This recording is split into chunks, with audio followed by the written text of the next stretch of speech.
Pritam, and good evening to everybody. An absolute pleasure to be with you in the Rotary.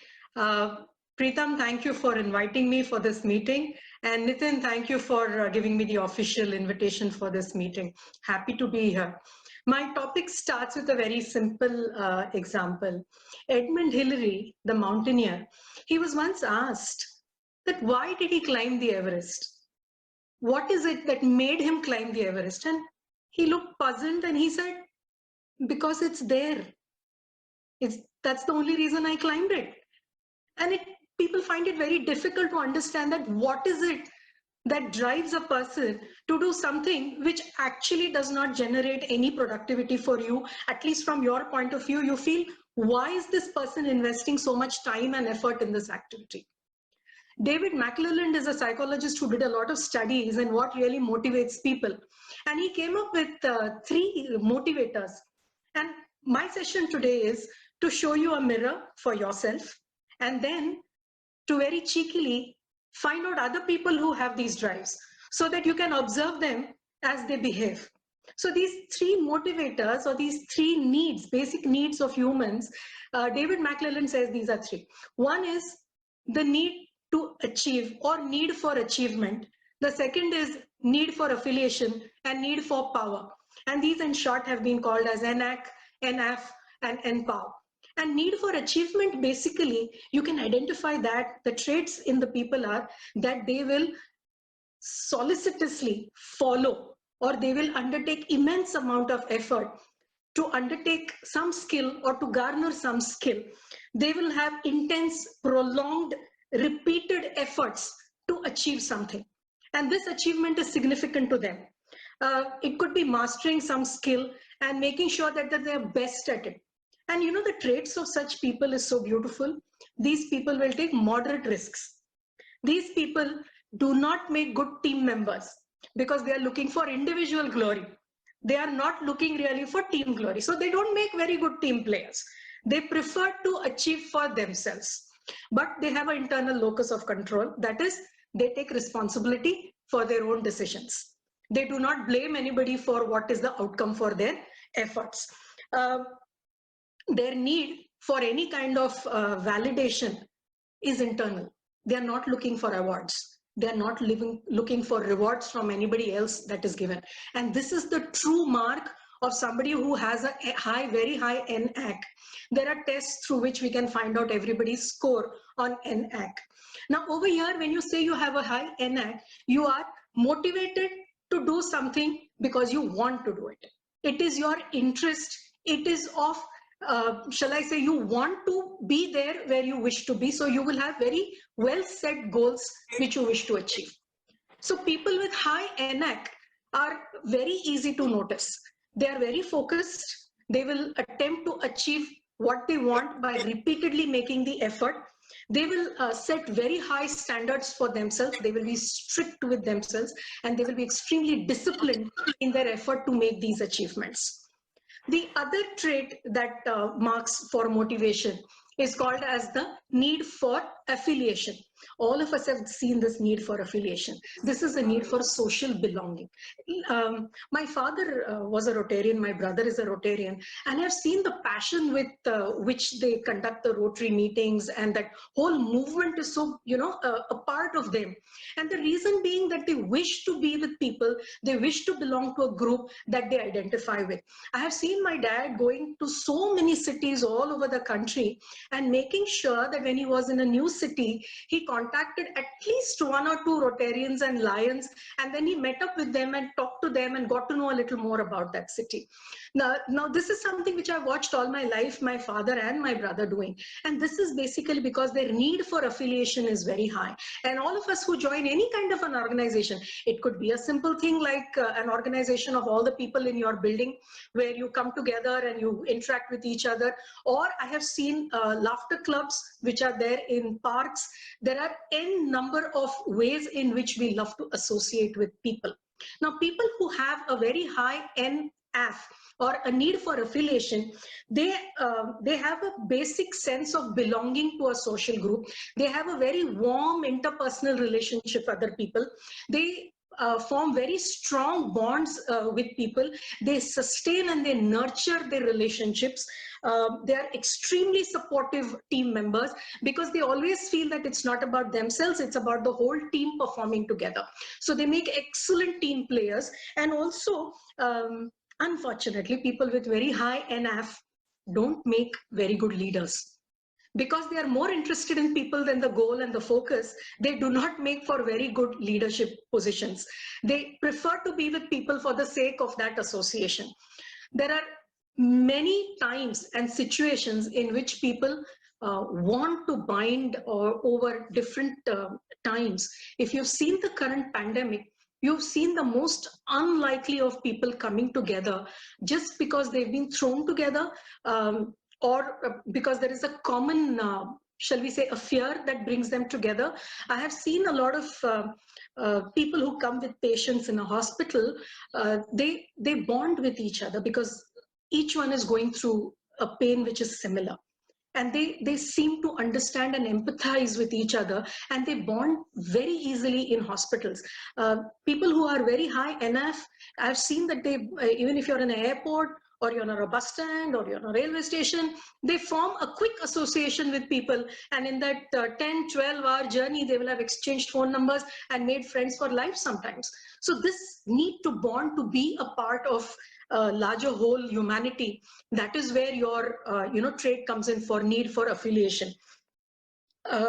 In the corporate sector, you would have seen one example of a situational NF is where a new employee struggles to get to know the other employees, and he finds it so difficult to be there and connect and to make friendships, because a newcomer is always the one who's outside the system, and he finds it that much more difficult.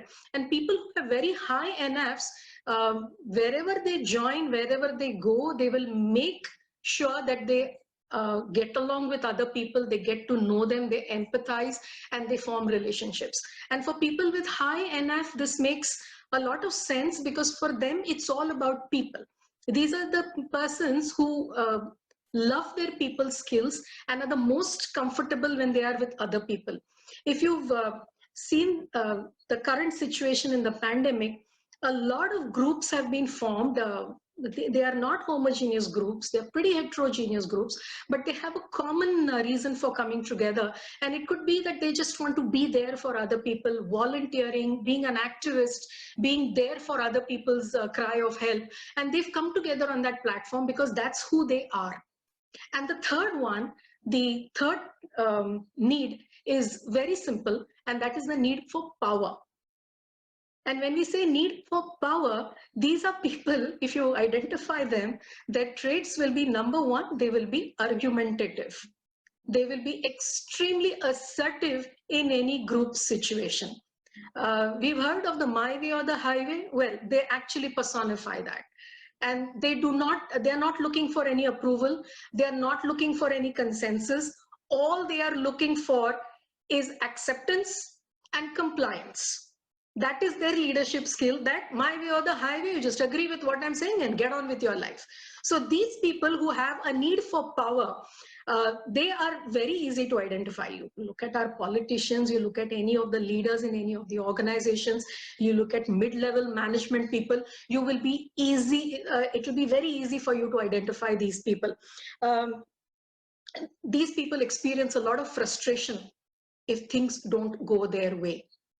If something is out of their control, it makes them frustrated. They tear their hair out because they are not in control of the situation. And for people with a very high need for power, they need to feel in control. They need to feel that this is within my reach and I must get it done the way I wish it to be done. So these are the three basic needs. And when we say need, please understand that needs are intrinsic. They are put into us like our DNA, they are there within us. You cannot create need. You can create want, you can create desire. And these are natural aptitudes that all of us have. The need for achievement, the need for affiliation, the need for power. Now, my aim for today's session is very simple. Are you able to identify where you get slotted over here? And number two, Are you able to see these traits in other people with whom you work, other people with whom you interact, and are you able to influence them after knowing what drives them? It is very important to know what pushes people, what drives people. In a session that I did for one of the top companies in Mangalore, I did a session for them on how to form cults. And normally, we always say cults is a very negative connotation, but cults is something which brings a lot of people together on a common platform where they create, mind you, where they create a number of rituals, a number of actions which connects them with each other. Now, when you form a cult, what you're basically doing is trying to see how each person is motivated and then pushing their buttons so that their productivity increases. So in the corporate world, this is shall I say, a skill that will come in extremely handy if you can recognize what it is that drives the people you work with, that you interact with. If you can understand that, you will be able to make them more productive, and you will be able to see to it that they create a value for themselves in the situation that they are in. So one part was how to use it elsewhere. And what I would like for each one to see is, where do you get slotted? I can see some of the people who have kept their video on, and I can see some of them smiling when they heard the traits, possibly because they could look into the mirror and they could see some of the traits connected so well with them. I personally, I feel I come from the second category, my need to affiliate. I have moved around a number of cities, and one of the first things that I do when I go to a city, of course, you take care of your professional uh, background, you worry about your job, but at the same time, I worry about which is the best kitty party to join. The reason being, there are about 18 people in the kitty, 18 new friends in 30 seconds. 18 people who will tell you where to shop, which rava to buy, which shop to go, everything, and you become connected with the city in a moment. When I came to Mangalore about 20 years ago, I was completely lost. Language didn't gel with it. The weather, then I thought it was terrible, now I've acclimatized. Everything seemed different from what we expected. And things fell into place when I found my Marathi Mandal.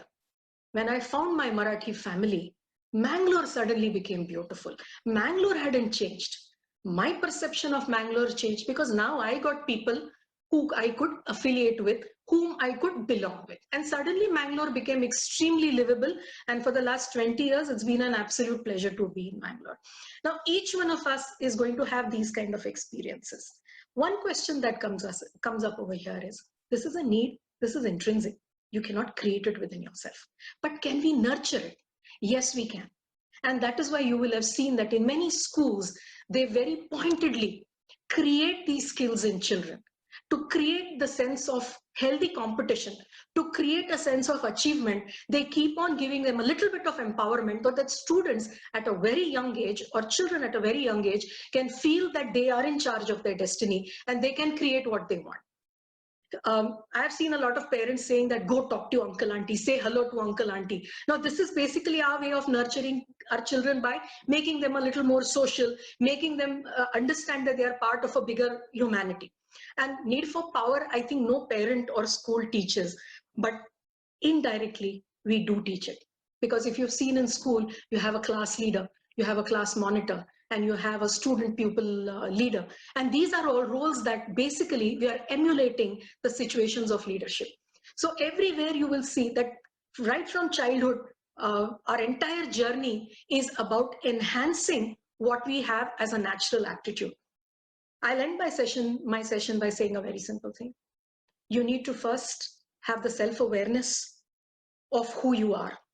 I know right now there is so much gyan going on from the babas and the ammas to everybody else on webinars telling you about become self-aware, when all the time your only awareness is that there is patre to be washed. So, keeping that in mind, I still feel that if you can look into the mirror and see yourself a little more clearly, and you can identify who you are and enhance who you are, I think we would have reached our goal. Thank you so much for listening to me.